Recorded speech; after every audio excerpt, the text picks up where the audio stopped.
Hey, hope you're having a good Tuesday. Thank you for joining me for today's 5 for 5.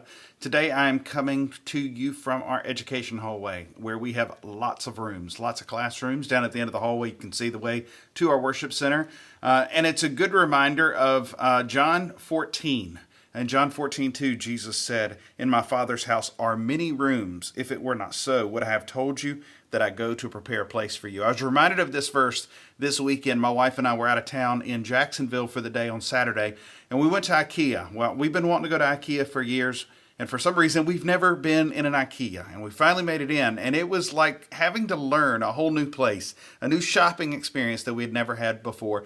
There was a map to IKEA to explain to us what we were going to see and where we were going to go. Finally had to stop and ask for directions because we were so confused by the shopping experience, wanting to pick things up that weren't supposed to be picked up yet because they were just rooms to look at.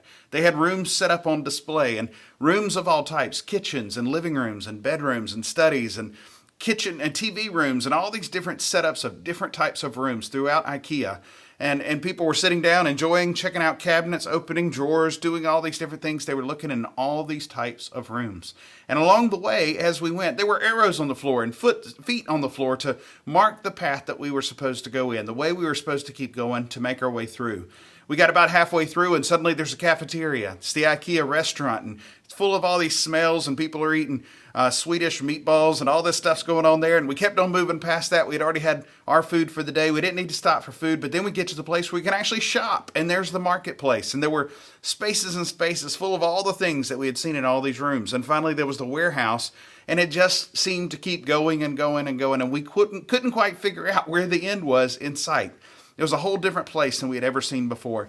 A couple of things that I remember from that it reminded me of these verses. John 14:2 says, "In my Father's house are many rooms. If it were not so, would I have told you that I go to prepare a place for you?" Some translations you're familiar with would say, "In my Father's house are many mansions," or many houses. It's a picture of a first century Jewish home, a place where the whole family could have a place of their own, but yet be within the same walls of the oikos, the community, the household, the home that was created for the greater family at large.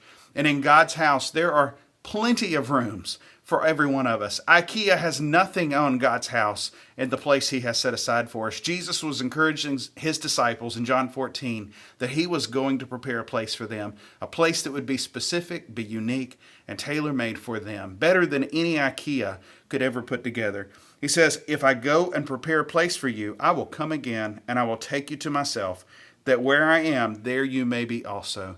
Jesus gave a great promise to his disciples. The same promise is true for us today, that as he goes and prepares the place, that he is going to come back again to take us to be with him. This was the day before, the night before he would go to the cross, the first step in preparing a place for us, to give us a place to be with God and forever with him in heaven. And he says, "And you know the way to where I'm going." And Thomas would say to him, "Lord, how do we know where you're going? How can we know the way? We don't know where you're going." Jesus said to him, "I am the way, the truth, and the life. No one comes to the Father except through me." Every time we were in IKEA getting disoriented and couldn't find our way, we'd look at the floor, look for the arrow, look for the footprints and which way they were going, and we'd follow the way.